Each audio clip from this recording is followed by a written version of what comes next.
Ni kwa sababu, na Mungu akabariki neno lake, naenda direct to the word of God. Kwa sababu watu wakikosa discipline, wakuwe impatient, kuna majaribu ambayo wataingia kwa sababu ya kukosa kuvumilia. Nimepelekana na huyu Mungu na nimeona ya kwamba sio Mungu wa kupush. Na nimepelekana na huyu Mungu na nikajua ako na wakati wake wa kufanya jambo. Bwana Yesu asifiwe sana.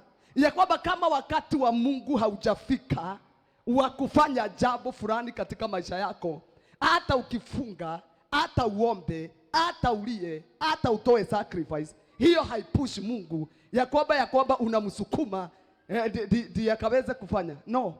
Mungu hufanya kitu kwa sababu wakati wake wa kutenda umefika. Bwana Yesu asifiwe sana. In his appointed time he makes all things beautiful. Katika wakati wake, tihidari yako. Na kwa sababu ya hiyo imefanya watu wengi wakose kuelewa Mungu, kwa sababu ungetaka kuja na speed na yeye anakuja pole pole. Haleluya. Kwa hivyo ni vizuri kuunderstand Mungu. Uria Ngai arutaga wira wake. Ngai ndapushago. Ngai ndahanyukagio. He is the ancient of days. Ni mzee wa zamani. Aukaga kahora. Na kuna wakati anakujanga anasimama, anaanza kuhudumia wengine. Nego ukaga gwako. Si alikuwa amechukua hatua ya kwenda kwa yule Jairo. Lakini akiwa katika njia akakutana na huyu mama ambaye alikuwa na bleed for 12 years. Akaona hii kesi ni ya dharura. Ona gwa kuona nguriukania. Kwanza akahudumia huyu. Kwa hivyo Mungu anaweza kuwa alikuwa anakuja, akasimamishwa na watu wengi. Yesu mwana wa Daudi, jiguera tha, akasimama. Na wewe unaanza kucomplain ya kwamba Mungu amekuacha. Na kuambia kama wakati wa Mungu kutekeleza jambo katika maisha yako haujafika, utaingia kwa mitego mingi. Na mtego moja ambayo ninataka tuone, nitasema kama mitego 5 ambao watu wakiwa impatient huwa wanaingia. Mtego wa kwanza ambao ninaweza sema, people make wrong decision kwa sababu ya kitu kinaitwa impatient. Watu wanafanyaga uamuzi mbaya kwa sababu wamegojea Mungu. Mungu amekosa kukuja. Unaambia Mungu wa mbinguni kuja, lakini Mungu anaonekana kama hasikii.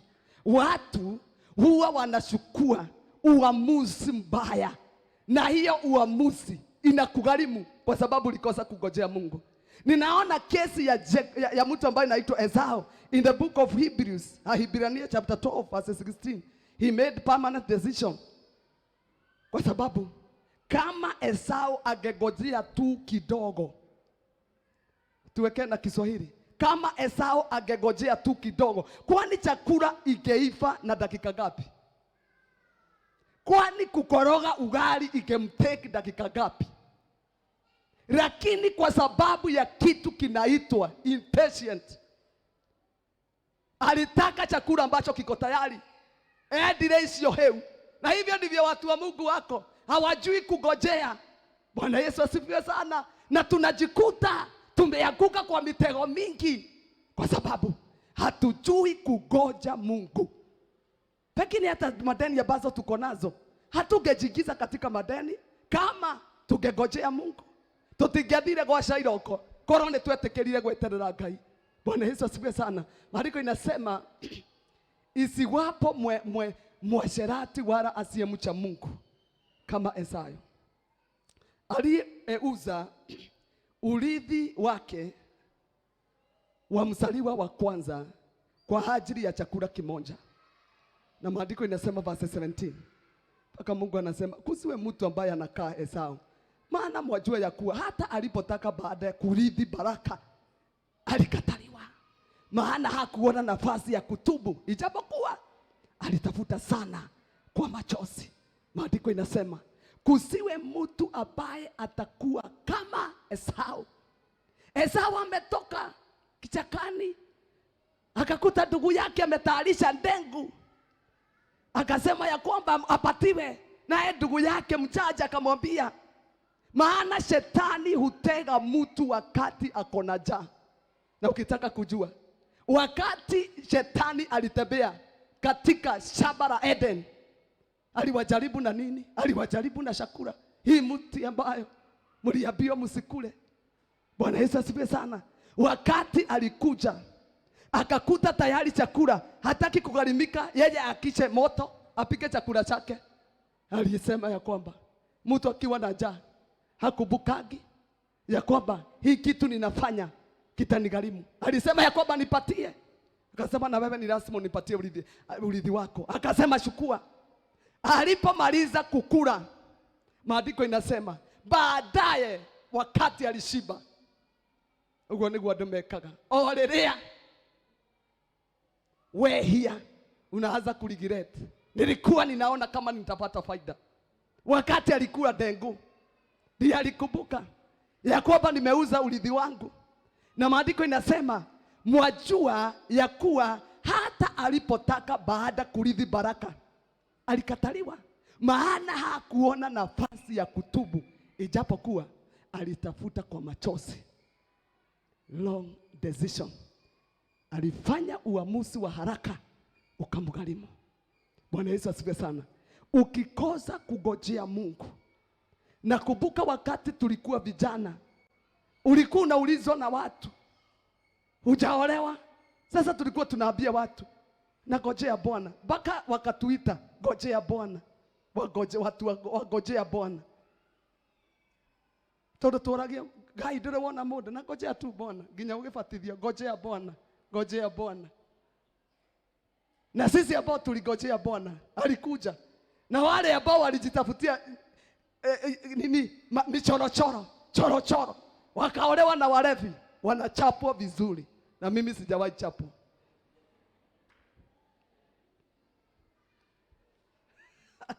Angalia mtu tu na usimuulize, kwa sababu kuna uamuzi ulifanya. Kuna uamuzi ulifanya kwa sababu ya kukosa kugojea Mungu. Hata kuna mtu hapa nimekuja kuharibu mipango yake, ya kwamba umeona Mungu amekaa, sasa unataka kujitafutia kajia. Hey, nimekuja kukukataza. Njia hiyo ambayo unashika kwa sababu hautaki kugojea itakugharimu. Huyu aligharimika wakati alitaka arejeshewe urithi wake, hakurejeshewa kwa sababu alifanya permanent decision. Praise the name of the Lord. Hallelujah. Afadhali uitogojea Bwana, lakini umugojee na atakuja kukubariki. Bwana Yesu asifiwe sana. Maandiko inasema, nasikia kama hii sauti haitoki vizuri, naomba nitengenezewe hizi monitors ziko hapa katika jina la Yesu Kristo. Exodus chapter 32. Exodus chapter 32 verses 1. Wakati watu wa Israeli waliona ya kwamba mtu ambaye anaitwa Moses amekaa sana mlimani, waligeuka wakasema ya kwamba hatujui huyu alienda wapi. Maana Biblia inasema hivi, hata watu walipoona ya kuwa Musa amekawia kushuka katika mlima, wakakusanyana wakamwendea Haruni, wakamwambia haya, akatufanyisie miungu itakayo kwenda mbele yetu, kwa maana Musa huyu aliyetutoa katika nchi ya Misri hatujui yaliyompata. Musa ameenda mlimani na ameenda kufuga 40 days pia kuje na commandments. Lakini hawa watu kiria gitumaga andu ni kuhikika. Watu wako na mabio zingine. Maandiko inasema wakati waliona ya kwamba Moses amekaa mlimani, waliambia Haroni, tufanyishie Mungu ambaye tunaona, maana huyu Musa ambaye alitutoa katika Misri hatujui kile kilimpata mlimani. Tuthondekere Ngai turona. Oyo Musa amekaa sana. Maandiko inasema ya kwamba verses 2 inasema, Haroni akawaambia, sifujeni pete za dhahabu zilizo katika masikio ya wake zenu na wana wenu na binti zenu mkaniletee. Verses 3. Watu wote wakasifuja pete za dhahabu zilizo katika masikio yao wakamletea Haroni. Verses 4 inasema, my God and my Father, si Mungu atusaidie akaipokea mikononi mwao, akaitengeneza kwa mapati, akaifanya iwe sanamu ya dama ya kuyeyusha. Nao wakasema, huyu ndio miungu yako Israeli iliyekutoa katika nchi ya Misri. Makigoyo niwe Ngai dama. Wakatoa vitu dhahabu ambazo walikuwa wamepewa kutoka Misri, wakatengeneza mungu wao. Ni kwa sababu Musa amekawia, wakajitengenezea mungu wao wa kuabudu. Bwana Yesu asifiwe sana. When people lack the discipline of waiting upon the Lord, they bow down to gods. Huwa wanaabudu miungu. Hata ukiona watu wanaenda kwa diviner, ni kule mweterera Ngai. Bwana Yesu asifiwe sana. Amegojea Mungu aongee na Mungu haongei. Ameogojea Mungu amwambie jambo na hamwambii. Watu wanaenda kutafuta miungu ambaye hawajui wanatafuta. Wanaenda kwa waganga, wanaenda kwa diviners, tondu ndo wanaenda kuigua ria Ngai arauga, na tondu Ngai ndarakwarĩria. Kuna wakati Mungu huwa ananyamaza, na wakati Mungu ananyamaza bado kwake Mungu anaongea. Hata katika hiyo kunyamaza bado Mungu anaongea. Praise the name of the Lord. Naomba ya kwamba katika jina la Yesu uwe na discipline ya kugoja. Uwe na discipline ya kugoja. Alisema Mungu ni mwaminifu, tulia. Bwana Yesu asifiwe sana. Kugojea Mungu kinaweza kuwa hata 40 years. Si wana wa Israeli walisukuzwa jangwani 40 years. Acha tuone katika kitabu cha Deuteronomy. Waiting can be long time, even 40 years. They stayed 40 years in the desert. Deuteronomy chapter 8 verses 2. Deuteronomy chapter 8 verses 2.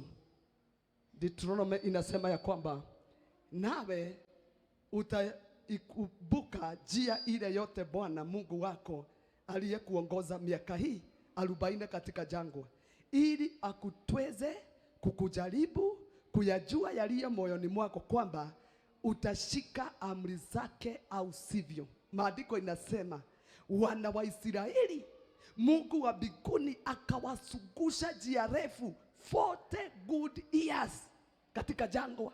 Na tuliambiwa na mtumishi wa Bwana Pastor George wakati alienda Israel, walisuguka hiyo jangwa kwa masaa. Hiyo jangwa walisuguka. Kwa hivyo ni kama walikuwa wanaenda, Mungu anaweka miguu yao kurudi nyuma. Bwana Yesu asifiwe sana. Na miaka 40 walisugushwa katika jangwa. Mtu ambaye anaitwa Caleb aligojea Mungu 45 years mpaka ahadi yake itimie, na hakufa moyo. Kwa hivyo wakati tunasema tunagoja Bwana, tulia. Tulia. Hatujui atakuja lini. Hatujui kama ni miaka 10 atakuja, utafanya nini? Nimekuja kueleza watu watulie, wagojee Mungu. Yule Mungu alisema utaenda bali, yule Mungu ambaye alikuonyesha unapanda ndege, that God is faithful. Praise the Lord. Yule Mungu alikuonyesha unafanya doa, wacha kujitafutia. Bwana Yesu asifiwe sana. Wacha kutafuta njia zako, gojea Bwana. Number 2, wakati watu wamekosa kumgojea Bwana, they go back to Egypt. Wanaenda Egypt. Egypt ni kule tulitoka. Wanarudi nyuma. Isaiah chapter 31 verses 1, ambayo inasema do not go back to Egypt to look for help. Watu wanaendaga. Nimeona watu wakisema ya kwamba niliokoka na tangu niokoke ile mashida nimepata, wakati sikuwa na watu wanatoa ushuhuda tu wakisaidiwa na yule muofu. Kumarelea ndahonokire wakati niliokoka ndiye mashida ilinikuta. Kuna mtu ambaye niliona amepoteza mtoto wake wa pekee kwa accident. Sasa huyu mama alikuwa amekufa moyo na alikuwa amesema hatatumikia Mungu tena. Akaniambia dada yangu ananipigia kelele kila siku. Nikamwambia anakupigia kelele na mtoto amekufa. Aliniambia si nilikuonya ya kwamba huyu Mungu hatakaki kuona mtu akiwa karibu, we ikaragie kuraya na Ngai. Akamwambia hiki berebere yako ya gwetwarithagiriria mbere yake yende moikaraga kuraya. Advice ya shetani. Sasa alikuwa anamwambia wale ambao wanamkaribia Mungu ndiye anaonaga Angalia sasa amechukua mtoto wako ni ndo tu akiherehere gya guthi mbere yake agakuona hata kiherehere. Bwana Yesu asifiwe sana. Sasa alikuwa amekufa moyo na alikuwa amekubaliana na sister yake ya kwamba kwa sababu ya kujitoa sana kwa Mungu na kujipeana sana kwa Mungu na kukaribia Mungu katika maombi na kufunga, alikuwa anamwambia uliwona ngiaga kuria, uliwona umeshawahi kuona sikuri turaga moyo wehingaga haha riu ni akioya mwana ni undu wa kerehere ya kumukuhiriria muikare kuraya uyu endaga guikarwo haraya. Sasa hiyo ni Mungu anasema anataka mtu akaba. Nikamwambia hii ni advice ambayo sio mzuri, ni ya shetani. Bwana Yesu asifiwe sana. Maandiko inasema ole wao. Sasa alikuwa anamwambia ateremke Misri atafute msaada. Yakobo alikuwa anamwambia ninaenda kanisa lakini mimi ninakula pande mbili. Ninakula Misri na ninakula katika ufalme. Ole wana tena homa. Na hiyo imekuwa challenge ya Wakristo. Ya kwamba unakuwa challenge na watu ambao ni wa dunia. Ya kwamba tangu uokoke ni nini unaweza tuonyesha na uliokoka mali kaisha. Praise the name of the living God. Tukiokoka kuna msingi ambao Mungu huwa anaweka wake. Maana wakati tulikuwa dunia tulipata vitu zingine ambazo hazikuwa za Mungu. Wakati tumeokoka Mungu huhakikisha ya kwamba kitu ya kwanza ni kutengeneza foundation yake. Hawezi changanywa Mungu. Bwana Yesu asifiwe sana. Andiko inasema ole wao wateremukao kwenda Misri. Misri ni dunia, wapate msaada. Wakati watu wamekosa discipline, wanakuwa impatient. Huwa wanafanya nini? Wanakumbuka kuna mzee alikuwa anakulipia nyumba. Unachukua simu kwa sababu ulikosa kumdelete. Simu tu ikikwambia, are you sure you want to delete? Ulikuwa unamuita namna gani? Alafu nasema mundu giki kio kiari kiega reke gikarage thimu-ini. Kwa hivyo wakati umekuja katika ufalme, kwa sababu hakuna kitu unapata hapa kwa ufalme. Tunapiga magoti, tunangojea Mungu. Unaanza kufikiria sasa na nikisema hai na niseme maneno mengi.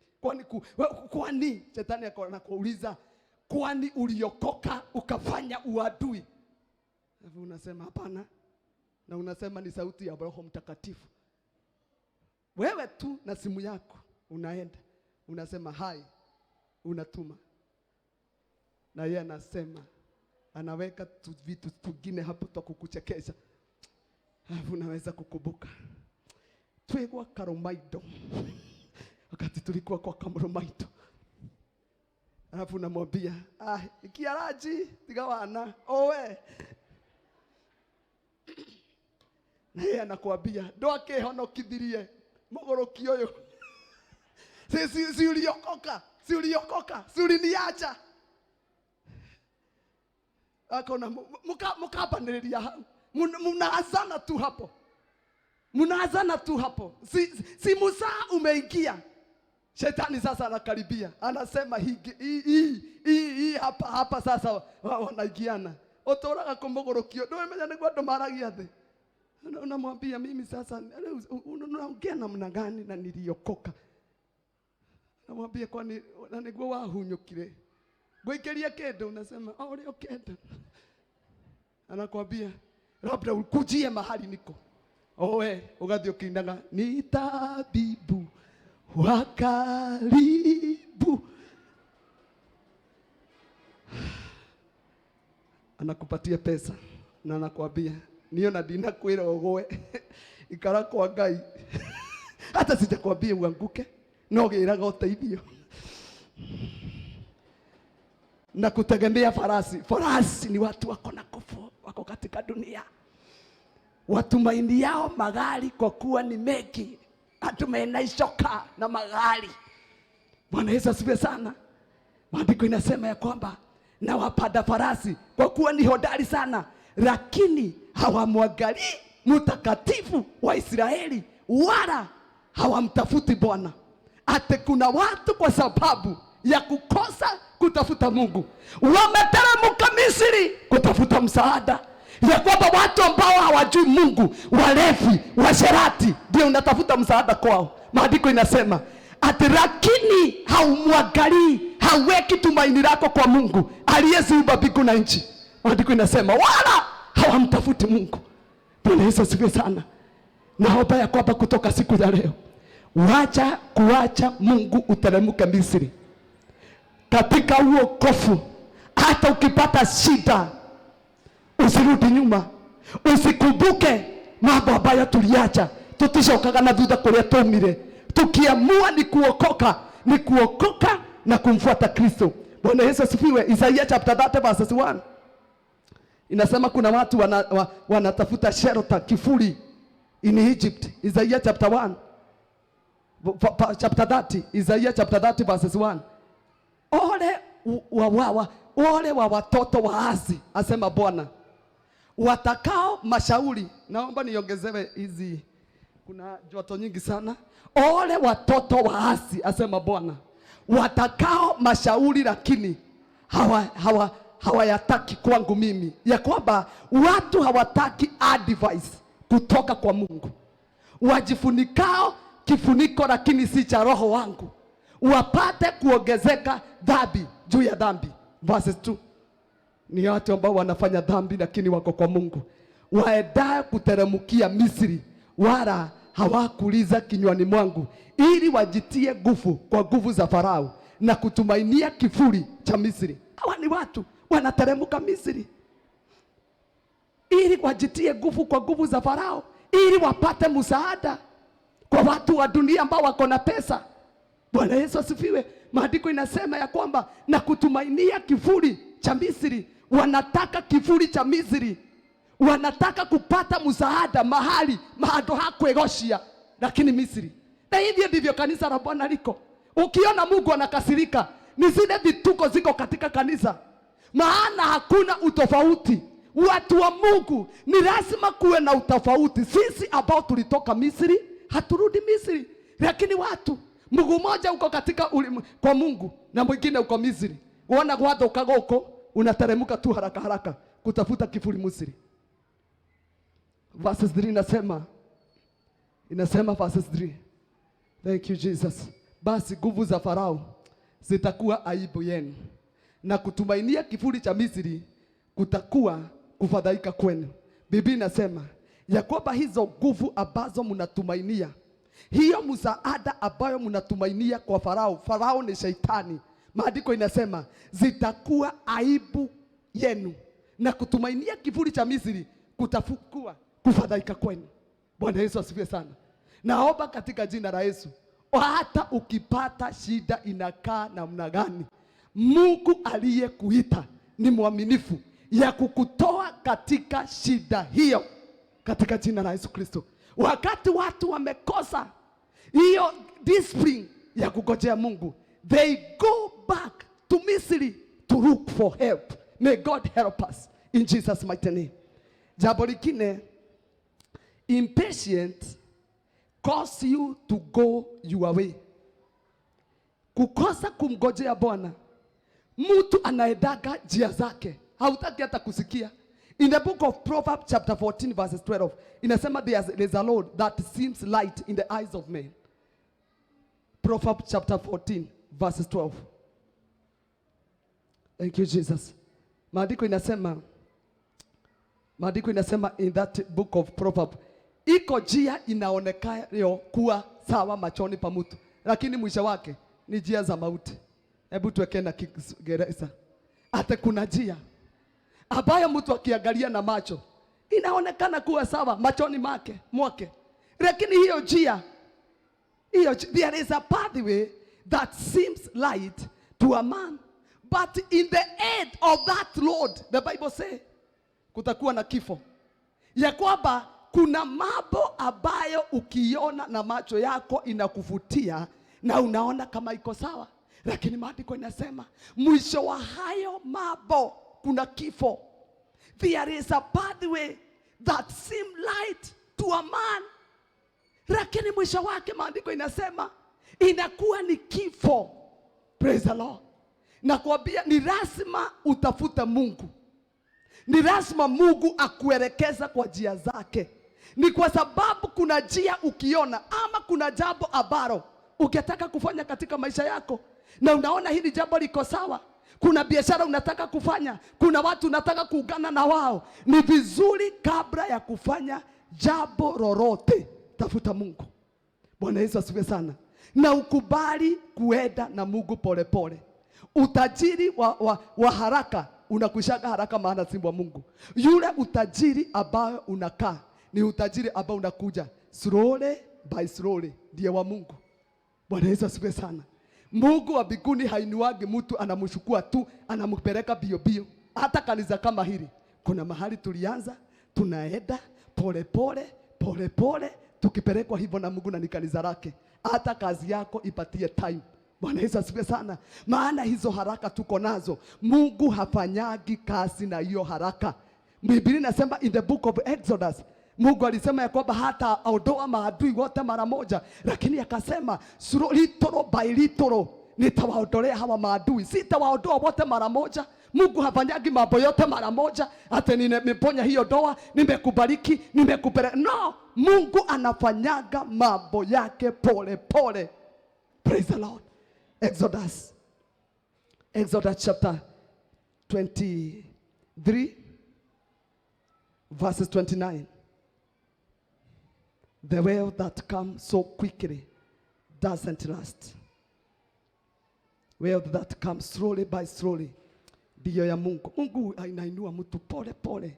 From one glory, ulikuwa unakaa single, Mungu anakuja na kupatia bedroom moja. Lakini si utoke ati umetoka na huku umejenga mansion. Kila mtu atashangaa. Kila mtu atashangaa. Maana Mungu hafanyi kazi hivyo. Ni lazima utupatie story. Mimi mnaona hapa mmekuja kufungua nyumba yangu. Nilianza hapa. Nilikuwa hata wakati nilikuja Nairobi ndaheagwo wikaro. Nikaenda hivyo Mungu akanibariki, nikawa na kanyumba kadogo nilikuwa ninalipa 1500. Kutoka hapo, yani kuna safari ya Mungu kubariki na safari ya Mungu kutubariki ni ya pole pole. Tukiwa akitumachua mwadhani daheaga ido uguo ya kwamba kuna watu wanaweza barikiwa tu na Mungu akupoteze. Bwana Yesu asifiwe. Maandiko inasema sitawafukuza. Hawa ni maadui ambao walikuwa katika nchi ambao walikuwa wanaenda kurithi, na Mungu akasema sitawafukuza mbele yako katika mwaka mmoja, nchi isiwe ukiwa na wanyama wa bara wakaongezeka kukusubua. Akasema ya kwamba nitawafukuza kidogo kidogo mbele yako hata utakapoongezeka wewe na kurithi hiyo nchi. Akawaapia maadui hawa nitawafukuza pole pole pole pole pole pole. Bwana Yesu asifiwe sana. Nimekuja kutangaza ya kwamba wacha kuwa na hiyo speed, pelekana na Mungu pole pole pole pole na utafika. Bwana Yesu asifiwe sana. Usitake kwenda marathon ya kiroho. Hapana, enda pole pole pole pole pole pole. Praise the Lord. Impatience cause people to complain. Wakati watu wamekosa kungojea Mungu, watu wanaanzaga kupiga makelele. Mimi nimeona Mungu akiniadhibu kwa sababu ya kupiga makelele. Watu ukijua ya kwamba huyu Mungu haulisagwi mazwali, na ukijua alipiga wana wa Israeli na akawamaliza kwa sababu ya kucheza na yeye kumuuliza maswali. Wakati tumekosa discipline ya kungojea Mungu, tunaanza kupiga makelele. Gayoyo, hata watu wanapiga makelele kwa sababu ya hii mvua. Badala tulipend, unasikia wakielamu hata serikali. Unashindwa serikali inakujia wapi na mvua? Hizo mambo za drainage shwari. Mvua kama hii. Bwana Yesu asifiwe sana. Inanyesha masaa. Praise the Lord. Lakini kwa sababu hali yetu ni ya kucomplain, tuna complain kila kitu. Badala tujue ya kwamba Mungu anataka tu repent. Maandiko inasema in the book of Exodus Numbers chapter 14. Numbers chapter 14. Tutasoma maneno mawili hapo. Numbers chapter 14. Mkutano wote ukapaza sauti zao, wakalia wote, wakatoka machozi. usiku ule. Hawa ni wana wa Israeli. Hebu tusikie walikuwa wanalilia nini. Kisha wana wa Israeli wote wakagununikia Musa na Haruni. Mkutano wote wakamwambia, ingekuwa heri kama tungalikufa katika nchi ya Misri, au ingekuwa heri kama tungelikufa katika jangwa hili. Verses 3. Bona Bwana anatulete mpaka nchi hii ili tuanguke kwa upanga. Wake zetu na watoto wetu watakuwa mateka. Je, si afadhali turudi Misri? Hawa ni watu ambao walicomplain mbele ya Musa. Verses 4 inasema wakaambiana, na tumweke mtu mmoja awe akida turudi Misri. Baka wakasema tujitafutie kiongozi tusoke Misri. Wakasema ya kwamba verses 5. Ndipo Musa na Haruni wakaanguka kifudifudi mbele ya makutano na kusanyiko la wana wa Israeli. Hawa ni wana wa Israeli. Hawaoni mkono wa Bwana katika safari hiyo. Hawaoni mpaka zile chakula wanakula. Kwa sababu walisema ati ni hii maana tu tunashinda tukikula hapa. Hata imetushosha. Na hii chakula inatoka biguni, wanasibishwa na chakula cha biguni. Lakini walicomplain. Biblia inasema ya kwamba Mungu aliachilia nyoka. Wacha tuone katika Numbers chapter 21. Numbers 21 verses 4. Tuone tena wakacomplain wakasema nini? Wakasafiri kutoka milima wa Hori kwa njia ya bahari ya Shamu ili kuisuguka nchi ya Edomu. Watu wakafa moyo kwa sababu ya ile njia. Hata wakaligalia Lut vile ilikuwa kubwa. Maandiko inasema wakakufa moyo. Verses 5. Walipokufa moyo, maandiko inasema watu wakamunukia Mungu na Musa, mbona mmetupadisha huku kutoka nchi ya Misri ili tufe jangwani?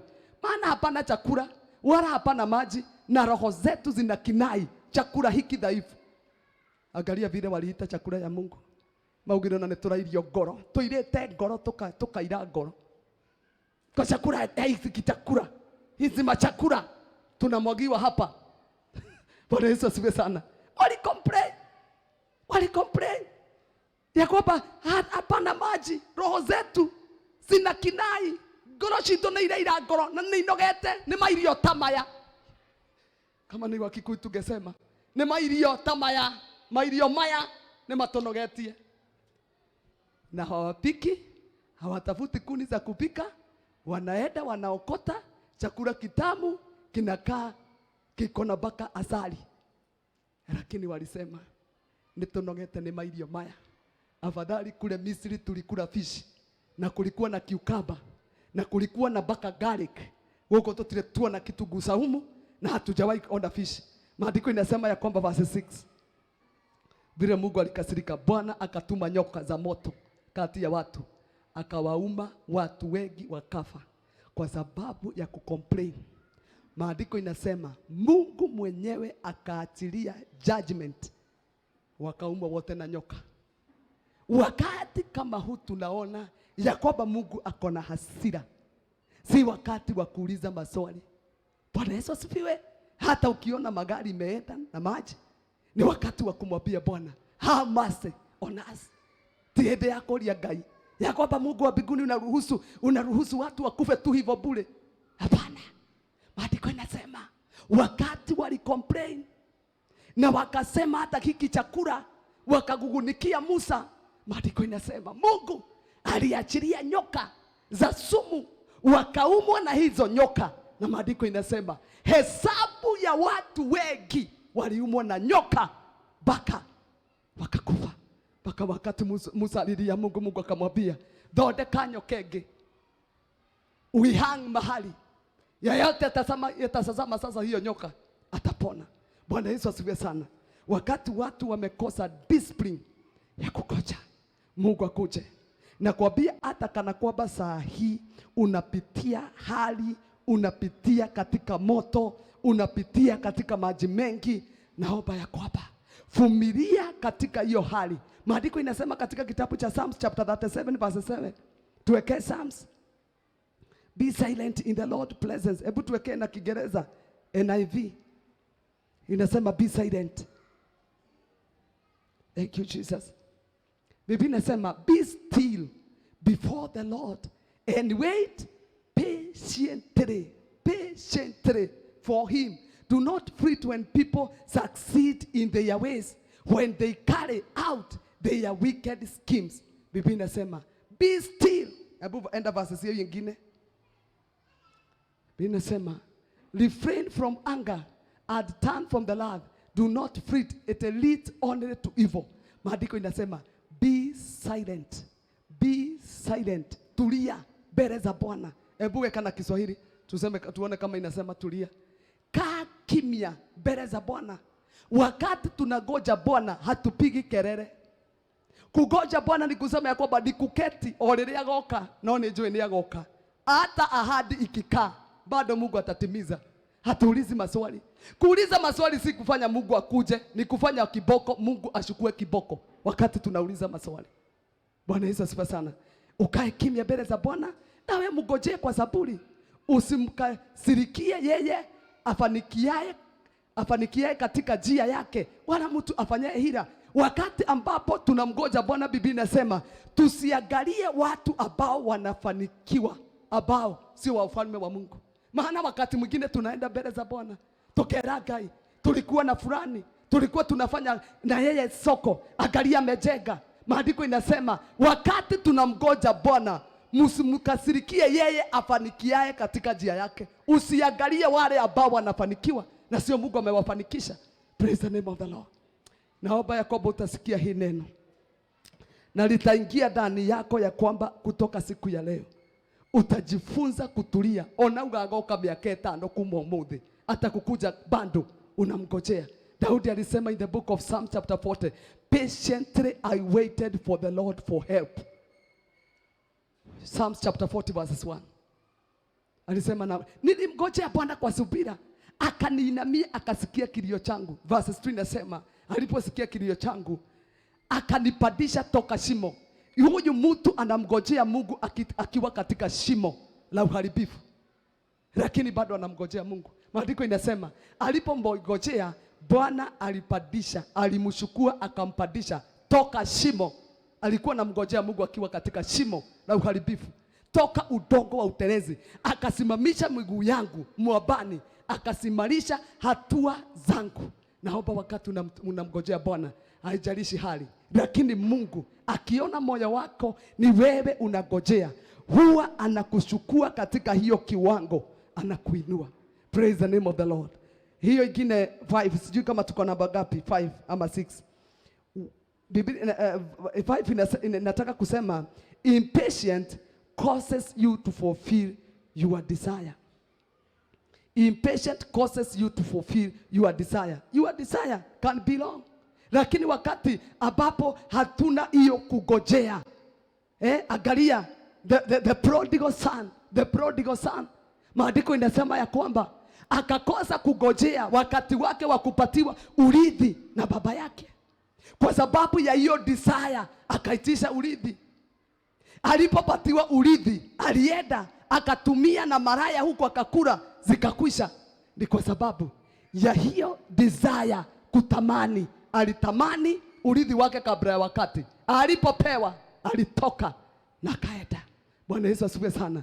Katika kitabu cha James chapter 1 verses 13. Sitakaa sana kwa sababu ya yale mambo iko mbele yetu. Nataka nisome vitabu viwili hapa. James chapter 1 verses 13. James chapter 1 verses 13. Mtu akijaribiwa hapa asiseme ninajaribiwa na Mungu. Maana Mungu hawezi kujaribiwa na maovu, wala yeye mwenyewe Mungu hamjaribu mtu. Mtu anajaribiwa na nini? Na tamaa zake. Maandiko inasema verses 14, mundu agerio ri ndakauga ni Ngai wamugeria. Lakini kila mmoja hujaribiwa na tamaa yake mwenyewe, huku akifutwa na kudanganywa. Bwana asifiwe sana. Ya kwamba unaweza kuwa na desire baya. Na maandiko imesema Mungu hajaribu mtu, lakini mtu hujaribiwa na tamaa zake. Na ukienda hapo chini maandiko inasema hiyo tamaa ikishika mimba. Hebu enda verses 15. Thank you Jesus. Alafu ile tamaa ikisha kuchukua mimba huzaa dhambi, na ile dhambi ikisha kukomaa huzaa mauti. 1 Timothy verses 6-9. 1 Timothy verses 6-9. Unakumbuka? Lakini hao watakao kuwa na mali huanguka katika majaribu na tanzi. Mtu yeyote ako na tamaa ya kutajirika haraka huanguka katika mitego na tamaa nyingi zilizo za maana zenye dhuluma ziwapotezazo wanadamu katika upotevu na uharibifu. Bwana ni agosho. Kwa hivyo wakati tunakuwa na tamaa tunakosa kumngojea Bwana. Angalia ile mistake Sara alifanya wakati waligojea Mungu akakosa kukuja. Aliambia mume wake, chukua Hagai kwa sababu Mungu huyu alituahidia hakuji. Miaka inaenda mkazae na yeye. Bwana Yesu asifiwe sana. Wakati mtu ambaye anaitwa Samueli alikosa kugojea, alikosa kugojea Sauli, alikosa kugojea Samueli atoe dhabihu. Alifanya haraka akatoa dhabihu. Na yeye alikuwa atoe dhabihu akaharakisha. Walikosana na Mungu. Bwana Yesu asifiwe sana. Nataka tuinamishe nyuso zetu tukaweze kuomba mbele za Bwana. Sijui ni uamuzi gani umefanya kwa sababu ya kukosa kuwa impatient. Watu wengi wakaanguka, wakarudi nyuma, wakarudi katika dunia.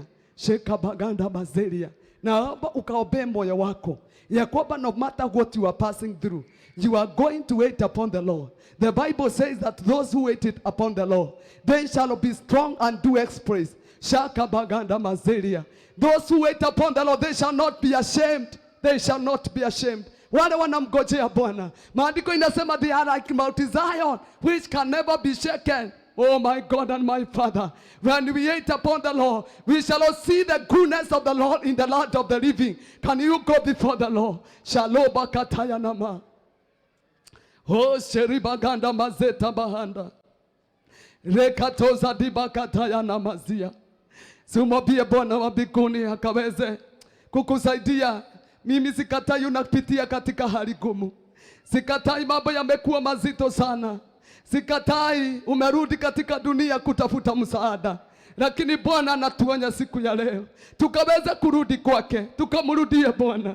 Hii ndiyo mambo inakasirisha Mungu, ya kwamba Mungu amekosa watu ambao wanaweza mgojea, hata kana kwamba utagoja kama Caleb, hata kana kwamba utagoja miaka 25 kama Ibrahimu na alipata mtoto. Si Mungu ni Mungu wa ahadi. Si ahadi za Mungu asivujiki milele. Si akisema amesema. Si akisema atatenda ni mwaminifu. Kwa nini tutoke katika mpango wa Bwana? Kwa sababu ya kuchoka, kwa sababu ya kugojea, kwa sababu ya kuona kana kwamba Mungu hakuji. Si umulilie Bwana dakika 5, umwambie Bwana nisaidie. Rekatoba saladi bakataya. Rakopa zele bakataya. Hii ndiyo mitego. Those are the basic traps ambazo shetani hutumia. Shaloba kataya nama. Shekataya nama zelia. The trap of impatience ndiyo shetani hutumia kugoga watu wa Mungu. Watu wakubwa wangekuwa watumishi wakubwa kwa sababu ya kukosa kugojea Bwana. Waliona kanisa halikui, wakaenda kutafuta nguvu za giza waoperate nazo katika madhabahu. Ndiye nguvu za giza zifute watu. Na haya ndiyo mambo yamekasirisha Mungu, ya kwamba katika madhabahu nguvu za giza zinafanya kazi. Watu wanafurika kama mto. Oh my God and my Father, kwa sababu na sisi watumishi wa Bwana tukikosa kugojea Bwana kuje hata tujenge kanisa ambalo tunataka kujenga, tutaenda dunia, tutatafuta wanasiasa watuletee pesa katika kanisa. Ora mashakara mbanganda reketeria rabina osadina ikontai rabi rekosi na mahanda basia. Si Bwana asaidie vijana, umgojee Bwana, ufanye ndoa takatifu, utoke katika nyumba ya Bwana na baraka. Baada ya kutoka ujitafutie njia za kado, uolewe na mtu ambaye hajui Mungu. Alafu mwishowe ora kataya nama rekataya rabazaya. Tunaombea roho zetu ori na Jehova Rabi rikataya na mahanda bazia ria shalai labi shakataya reketaya na mazelia lima rakosi alabena kosaya rabi lima sheketaya na mahanda. Si Bwana tusaidie siku ya leo watu wa Mungu. Oh yes, shekataya. Si Bwana atakuja, hata kikawia nasema nitakuja. Ora mashaka baganda. Si Bwana kukuja siku moja atamaliza shida za miaka mingi. Tidega iko kama danya umwe tu. Ide dago okeherie mathina ma miaka mingi ndumweterere shalabaganda si umngoje sheremaganda si atakuja ponye hiyo ndoa na atakuja isimamishe si umngoje Bwana shalabaganda hata katika uchungu na maumivu mengi let us wait upon our Lord he is coming rekatoza dibaganda rikamashata na baganda alikosina mahanda mazia sheketeria wakati Yesu Kristo aliitwa ya kwamba Lazaro amegojeka maandiko inasema alikaa siku mbili hata hajaenda na wakati alienda si alikuta Lazaro alikufa na akazikwa shakabaganda rikabaganda si wakati katika Gana ya Galilaya wakati divai ilikwisha Yesu Kristo akakutwa na mama yake akamwambia akamwambia divai imekwisha. Yesu alimjibu akamwambia niko na nini na wewe mama, wakati wangu wa kufanya muujiza bado haujafika. Nimekuja kutangazia mtu ambaye anaona kana kwamba amefika mwisho, ya kwamba mwisho wako ndio mwanzo wa Mungu. Oh my God and my Father, wacha tukasimame na miguu yetu mbele za Bwana.